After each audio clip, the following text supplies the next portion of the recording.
tordu, très lourd même pour le prix Lumière 2013, puisqu'on apprend aujourd'hui qu'il sera décerné au réalisateur américain Quentin Tarantino. Qui est le cinéaste cinéphile par excellence, qui a encore de nombreux films devant lui, mais qui a déjà une filmographie magnifique et qui est très heureux de venir à Lyon pour cette célébration et pour lui aussi dire son amour du cinéma. Comme lauréat du prix Lumière, Quentin Tarantino succède donc à Clint Eastwood, Milos Forman, Gérard Depardieu et Ken Loach. Mais pour cette 5e édition, le festival reste fidèle à son esprit et présentera aussi différentes rétrospectives.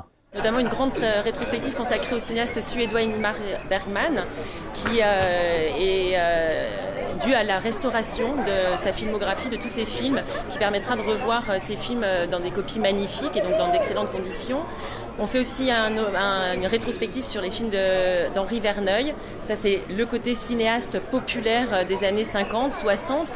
Le Festival Lumière 2013 se déroulera du 14 au 20 octobre prochain. Près de 100 000 festivaliers sont attendus. Great job.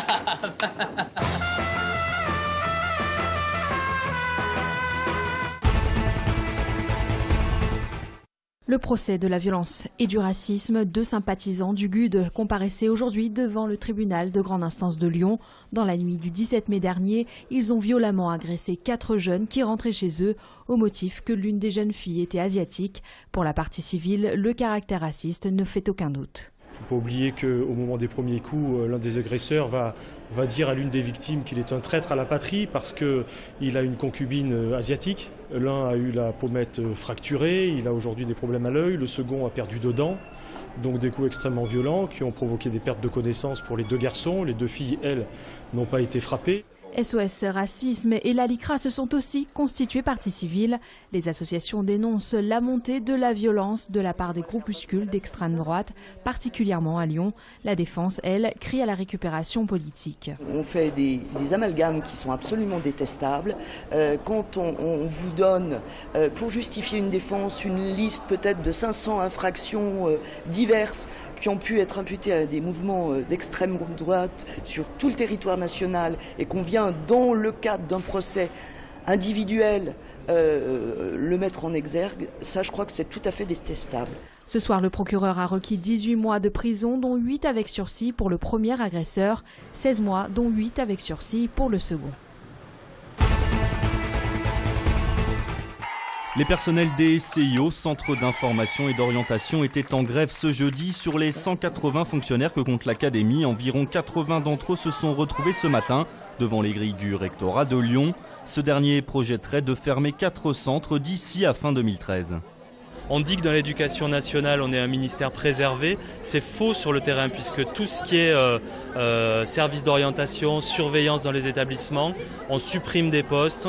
On ne sait pas dans quelles conditions les personnels vont être relogés. Parmi les CIO menacés de fermeture, il y a celui de Lyon-Rive-Gauche dans le 3e arrondissement. 6500 ados de 24 collèges et lycées sont suivis par la quinzaine de conseillers. Puis 2500 autres s'y rendent chaque année. 40% ne sont plus scolarisés. Qui sont sans solution, donc on peut recevoir qu'au CIO. Donc c'est des jeunes généralement qui ont décroché et que nous on essaye de raccrocher en partenariat avec les missions locales. Mais quand les jeunes sont trop jeunes, qui viennent de sortir du système scolaire, la mission locale ne les prend pas tout de suite en charge. Donc là ça sera un gros manque. Dans un communiqué, le rectorat de Lyon confirme que les CIO de Lyon-Rive-Gauche, Lyon-Centre, Rieux-la-Pape et Vénissieux fermeront le 31 décembre prochain, mais assure que l'ensemble des salariés sera reclassé. On voit ces draperies mouvantes, vertes en général, vertes, rouges, parce que c'est dû à la présence de l'oxygène ou de l'azote dans l'atmosphère de la Terre. Verra-t-on bientôt une aurore boréale à Lyon? Ce phénomène lumineux s'observe en général près du pôle Nord ou dans les pays scandinaves, mais selon les scientifiques, on pourrait en observer prochainement beaucoup plus au sud.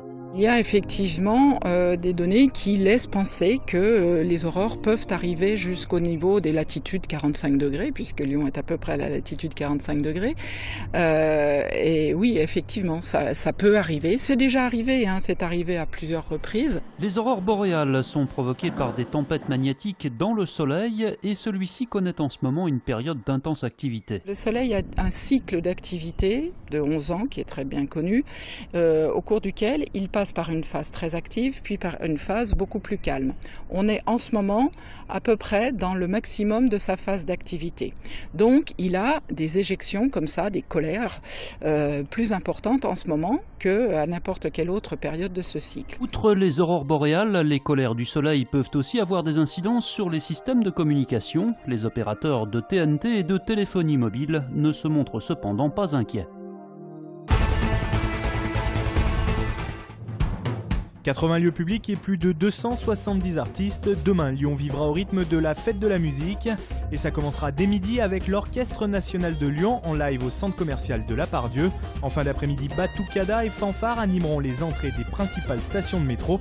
Et en soirée, ce sera variété française Place Carnot, musique du monde au Point du Jour et scène électro au Parc des Berges.